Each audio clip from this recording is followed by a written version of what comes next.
사무엘상 19장 18절부터 24절 말씀까지 같이 합독합니다. 다윗이 도피하여 라마로 가서 사무엘에게로 나아가서 사울이 자기에게 행한 일을 다 전하였고 다윗과 사무엘이 나이옷으로 가서 살았더라. 어떤 사람이 사울에게 전하여 이르되 다윗이 라마 나이옷에 있더이다 하매 사울이 다윗을 잡으러 전령들을 보냈더니 그들이 선지자 무리가 예언하는 것과 사무엘이 그들의 수령으로 선 것을 볼 때에 하나님의 영이 사울의 전령들에게 임하매 그들도 예언을 한지라.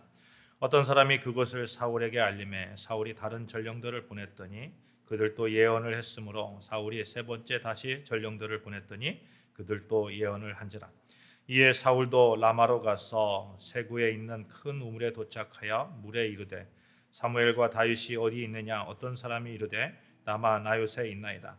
사울이 라마 나요스로 가니라. 하나님의 영이 그에게도 임하시니 그가 라마 나요스에 이르기까지 걸어가며 예언을 하였으며 그가 또 그의 옷을 벗고 사무엘 앞에서 예언을 하며 하루 밤낮을 벗은 몸으로 누웠더라.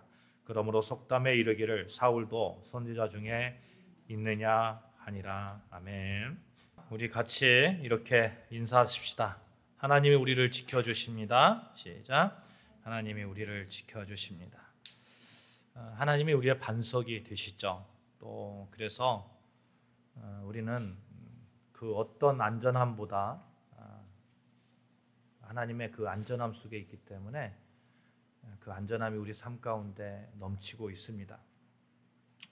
오늘 본문은 틈만 나면 자기를 죽이려 하는 사울이라는 이스라엘 왕에게서 다윗이 어떻게 안전함을 유지할 수 있었는지, 다윗이 찾은 안전함은 어떤 안전인지 설명되고 있는데 여러분과 저 같이 은혜를 나누고자 합니다. 사무엘상 18장에 보시면 사울이 다윗을 굉장히 많이 이렇게 죽이려고 하는 그런 장면들이 나옵니다. 사울이 왕이 되었는데 고대 국가에서 왕이 된다는 것은 전쟁을 수행할 수 있는 그런 능력이 탁월하다 하는 그런 의미를 가지고 있거든요. 그런데 사울 역시 그랬습니다. 사울도 전쟁에 있어서 승리하고 나름대로 자부심이 있었던 그런 사람이란 말이에요. 그런데 블레셋과의 전쟁에서 상황이 좀 달라졌습니다. 블레셋에는 골리앗이라는 그런 장군이 있어서 도저히 이길 수 없는 그런 상황이 되었습니다. 이때 등장한 인물이 다윗입니다. 골리앗에 비해서 훨씬 연약해 보일 것 같은 그런 다윗이 하나님의 능력으로, 하나님의 힘으로 나아갈 때에 골리앗이 거꾸로지고 말았습니다. 그가 가진 무기라고는 물맷돌 5개밖에 없었습니다. 여러분 한번 생각해 보세요. 창과 칼을 가지고 있는 무기, 갑옷을 입고 있고 그런 그 무기, 여러 가지 무기, 또 부하들을 많이 데리고 있는 그러한 골리앗 앞에서 물맷돌 5개 가지고 나아간다? 이게 정신이 그렇게 온전한 것은 아니죠. 그럼에도 불구하고 이 다윗은 나는 하나님의 능력으로, 하나님의 힘으로 나아간다 하면서 담대히 나아가서 이 골리앗을 이기게 되었습니다. 이 전쟁의 이야기를 들은 백성들은 어땠을까요? 한마디로 당시에 이제 다윗은 슈퍼스타가 된 것입니다. 16절 6절에 보시면 제가 봉독해 드리겠습니다. 백성들이 반응이 나오는데 이렇게 말을 하고 있는 거예요. 무리가 돌아올 때에 곧 다윗이 블레셋 사람을 죽이고 돌아올 때에 여인들이 이스라엘 모든 서금에서 나와서 노래하며 춤추며 소고와 경소를 가지고 왕 사울을 환영하는데, 여인들이 온갖 악기를 가지고 나와가지고 이렇게 환영합니다. 환영하는 그 자리에서 7절을 보면 이렇게 얘기하는 거예요. 여인들이 뛰놀며 노래하며 이르되 사울이 죽인 자는 천천히요 다윗은 만만이로다 한지라. 여러분, 이 자리가 어떤 자리입니까? 이 자리가 지금 6절에 보니까 사울을 환영하는데 이런 말씀하거든요. 그러니까 사울을 환영하는 자리예요.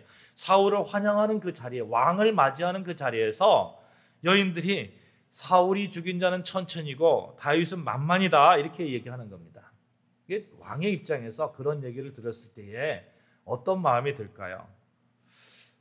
굉장히 좀 불안해지고 좀 괘씸도 하고 그런 여러 가지 복잡한 마음이 들지 않겠습니까? 그래서 사울의 반응이 8절입니다. 18장 8절인 사울이 그 말에 불쾌하여 심히 노하여 이르되, 불쾌했다고 하죠. 불쾌했다고 하고 또 노했다고 합니다. 감정이 상했다는 말이죠. 감정이. 이때부터 사울은 다윗을 정적의 대상으로 삼는 겁니다. 언제든지 다윗은 저 사람은 나를 물리치고 왕이 될 수 있는 사람이야. 역적이 될 수 있는 사람이야. 왕권을 위협하는 사람이야. 이렇게 생각하는 거죠. 그래서 어떻게 해서든지 다윗을 죽이려고 합니다. 그래서 18장 17절에 보면 사울은 다윗을 딸과 결혼시켜서 죽이려고 하는 그런 계획을 세우죠. 어떻게 하냐면 맏딸 메랍이라는 맏딸이 있는데 맏딸과 결혼시켜서 결혼시키면서 그를 이제 블레셋 사람들의 이렇게 전쟁터로 이렇게 보내려고 하는 거예요. 내 사위가 됐으니까 블레셋 사람과 나가가지고 싸워라. 블레셋 사람 싸워라. 계속해서 싸워라. 이런 얘기죠. 전쟁터에 제일 앞에 나가서 싸워달라는 겁니다. 저번에 이제 골리앗은 어쩌다 죽였을지 모르겠지만 계속해서 전쟁터에서 싸우다 보면 어떻게 됩니까? 죽을 확률이 많잖아요.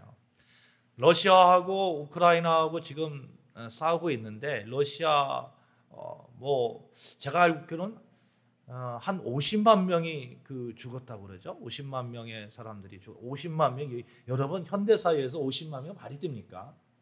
50만 명이 이렇게 전쟁터에서 나가서 이게 자기가 설마 나을까? 아니면 불안한 마음을 가지고 나아갈 수 있겠지만 설마 날까 하는 그런 생각도 있을 거예요. 그런데 어느 순간에 보면 자기는 죽어 있는 것이죠. 이 사울은 그렇게 이 다윗을 전쟁터 한가운데 보내서 죽이려고 하는 마음을 세우는데 이 다윗의 반응이 좀 그렇습니다. 다윗이 뭐라고 하냐면 내가 어떻게 왕 같은 그런 훌륭하신 그런 분의 사위가 되겠습니까? 이렇게 거절을 하는 거죠. 그러니까 이제 사울이 그 계획을 적고 큰 딸을 아드리엘이라는 사람에게 시집을 보냅니다. 그런데 이제 작은 딸 미갈이 다윗을 사랑하게 됩니다. 사울은 이 기회를 또 노려서 다윗을 제거하려고 하죠. 이 18장 21절에 보면 이렇게 말씀하고 있어요. 스스로 이르되 내가 딸을 그에게 주어서 그에게 올무가 되게 하고 블레셋 사람들의 손으로 그를 치게 하리라 하고 이에 사울이 다윗에게 이르되 내가 오늘 다시 내 사위가 되리라 하니라. 사울은 작은 딸이 다윗을 사랑한다는 사실을 안 후에 그를 결혼시켜서 다시 이제 블레셋 그 전쟁에 나아가서 이렇게 죽게 만들려고 합니다. 어떻게 해서든지 다윗을 죽이려고 하죠. 그러면서 사울이 자기 딸과의 결혼 성사를 위해서 다윗에게 지창금 있잖아요. 지창금. 결혼하려면 여자들이 당시에는 여자들에게 지창금을 줬어야 되는가 봐요. 남자들이. 근데 블레셋 사람의 산 표피, 블레셋 사람의 표피를 100개를 가지고 오라고 이 얘기하죠. 표피를 100개를 가지고 오라는 얘기는 블레셋 사람 남자를 100명 죽여라 이런 얘기예요. 100명 죽여라. 100명 죽이지 않고는 그걸 가져올 수 없잖아요. 그런데 다윗이 블레셋 사람들과 싸움에서 승리하여서 표피 200개를 가지고 돌아옵니다. 결국 이제 미갈과 결혼하게 되죠. 참 하나님의 뜻이 오묘한 게 뭐냐면 다윗을 죽이려고 자기 딸 미갈과 결혼시켰는데 결과적으로 보면 미갈이 다윗을 살리는 그런 역할을 합니다. 그 내용이 이제 19장부터 이렇게 쭉 나오는데 사울이 전령들을 다윗의 집에 보내서 그를 지키다가 이참에 이제 죽이려고 하는 거죠. 그때 다윗의 아내 미갈이 당신 이렇게 있으면 죽어. 그러니까 도망가. 이렇게 이야기를 하면서 피난시키죠. 19장 1절에 보면 다윗을 죽이려는 1차 계획이 있습니다. 1차 계획이 있는데 이때에 사울의 아들 요나단이 이렇게 사울을 설득해서 요나단을 살리는 그러한 모습이 그렇게 기록되어 있습니다.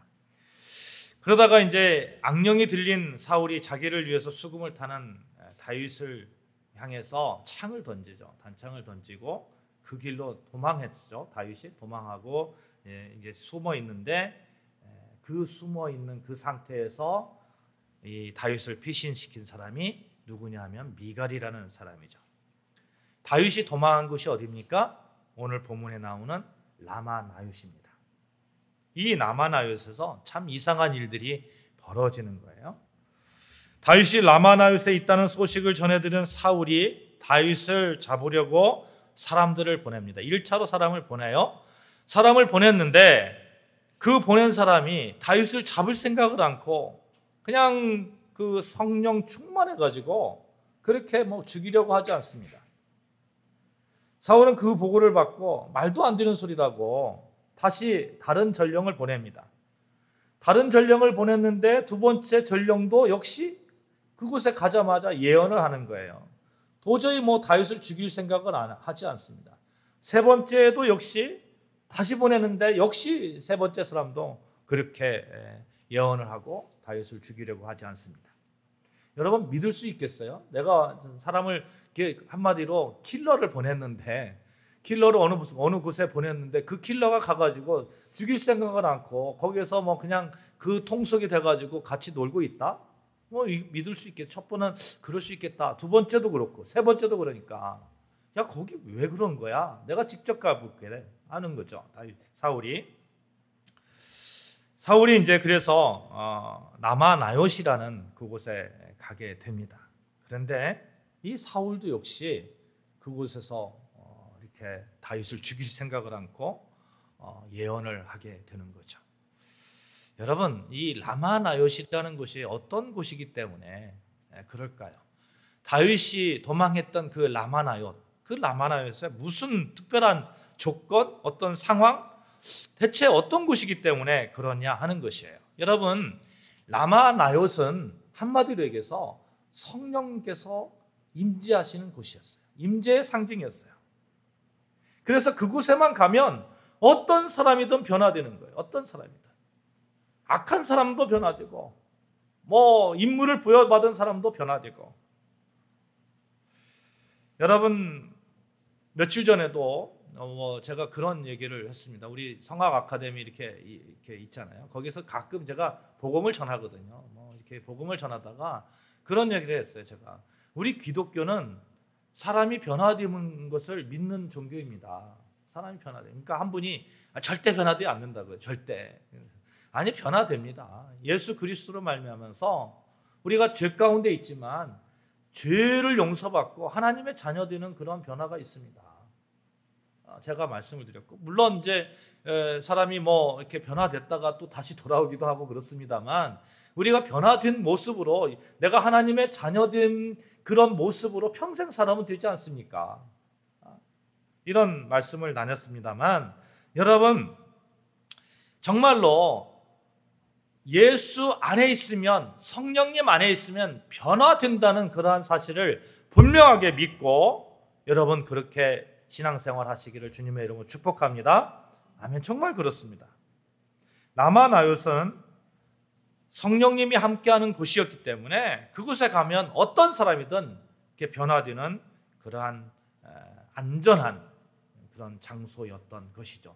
다윗에게 있어서는 그것처럼 안전한 곳이 없었을 거예요. 라마나요스의 상징적 의미가 있어요. 그곳은 성령의 역사가 임하는 곳이라는 거예요. 성령의 역사가 임하는 곳.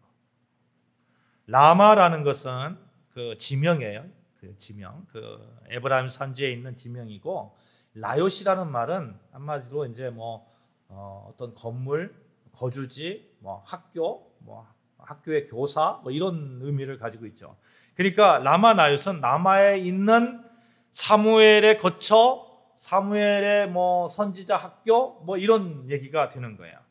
이곳에는 야곱의 아내 라헬의 죽음과 관련해서 그 인근에 라헬의 무덤도 있었고 선지자 사무엘은 고향집이 있는 라마를 본거지로 활동했습니다. 그러니까 사무엘이 본거지로 활동하고 있다니까 사무엘을 추종하는 사람들, 사무엘에게 이렇게 배우려고 하는 사람들이 많이 있었을 거 아니에요. 그 사람들이 같이 사는 그런 곳이 라마에 있었고 그곳에 같이 있는 그 거주지가 라요시다 이렇게 보면 되겠죠. 그곳에서는 여러분 사무엘이 어떤 사람입니까? 성령 충만한 사람이고 하나님의 사람이잖아요. 하나님의 사람에게 배우려고 하는 사람들이 같이 있다는 것은 같은 행동을 한다는 얘기잖아요. 사무엘이 얼마나 많이 기도했을게요. 얼마나 많이 기도하고 얼마나 많이 하나님을 찬양하고 그랬을까요? 그러니까 사무엘과 같이 있었던 그 문화생들 같이 기도하고 같이 찬양하고 같이 말씀 보고 그랬을 거 아닙니까? 그러니 얼마나 성령 충만했겠냐 하는 것입니다. 이런 사람들 정말 하나님의 특별한 부르심을 받고 하나님께서 부여하시는 사명에 따라서 자기의 사명에 충실하면서 하나님의 사람으로서 모여서 하나님을 찬양하고 하나님의 말씀에 순종하려고 그렇게 살려고 하는 그런 사람들의 모임, 그것이 어디예요? 현대사회에서? 교회입니다. 교회는 말씀과 경건의 훈련을 받고 기도하는 곳이며 예배하는 곳입니다. 남한하요새에서는 오늘날의 교회와 같이 하나님을 향한 같은 목적을 가지고 하나님의 일에 기여하고자 하나님의 음성을 기다리는 자들이 있었고, 이 일들은 다 성령님의 감동하심에 힘입어서 그렇게 나아갔던 것이죠. 성령 충만함이 있었습니다. 그 지역은 성령께서 크게 역사하시는 상징처럼 되었습니다. 그러니 성령 충만 가운데 압도되어서 악인도 선인처럼 행동하는 거예요. 여러분, 교회 오면 악인도 선인처럼 행동하는 거예요. 그렇게 바뀌어지는 겁니다. 지금 사울이 선인처럼 변화되었고 다윗 또한 안전함을 누릴 수 있었습니다. 사랑하는 여러분, 그래서 우리가 교회 이름으로 모여 있잖아요. 교회 이름으로. 그러니까 우리가 성령 충만함을 사모해야 됩니다.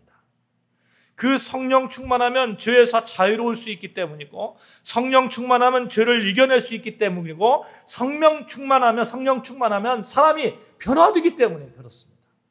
어떤 사람이든 우리의 성령 충만으로 인해서 우리의 주변에 오는 사람이 변화되어질 줄로 믿습니다. 아멘. 그래서 에베소서 5장 18절에 보시면 오직 성령의 충만을 받으라 말씀하고 있는 거예요.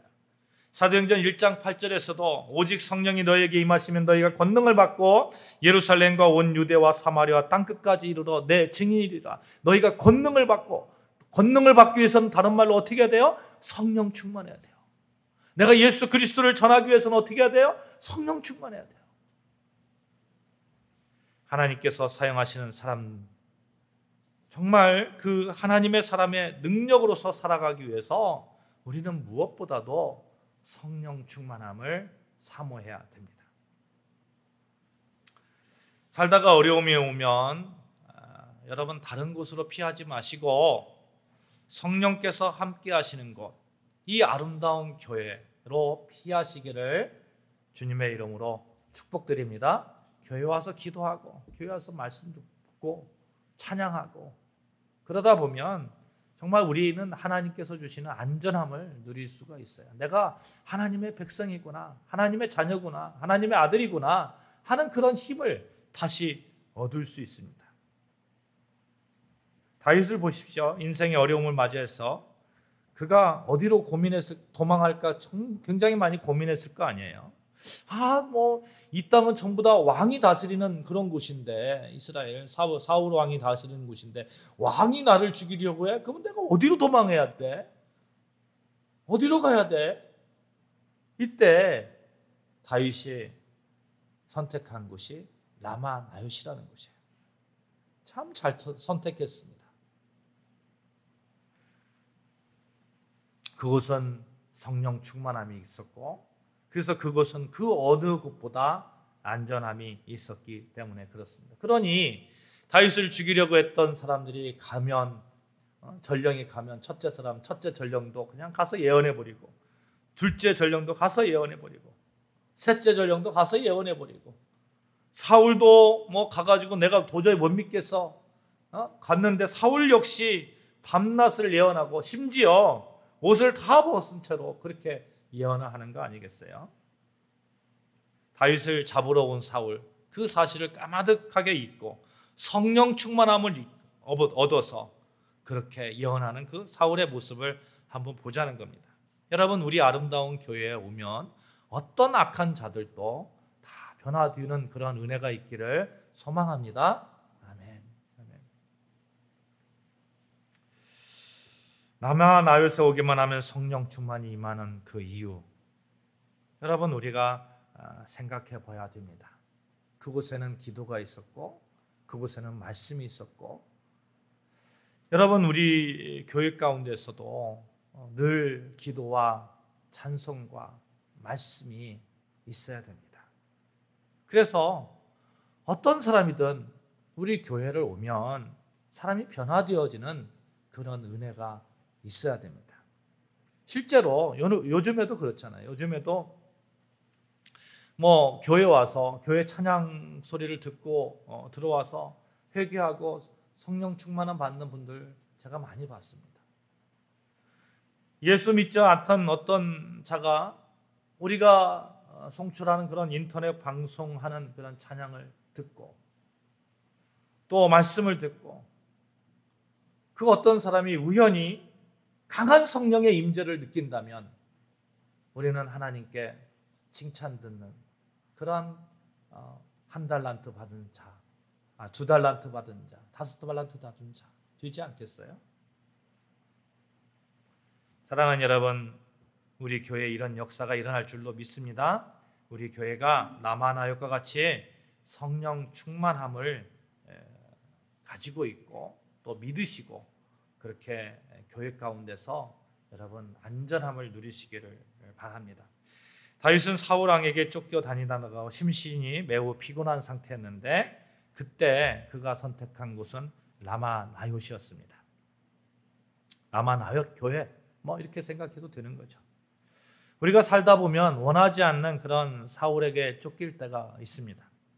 앞이 막힐 때가 있어 보이고 또 뒤에는 창으로 무장한 군사가 쫓아올 때가 있습니다.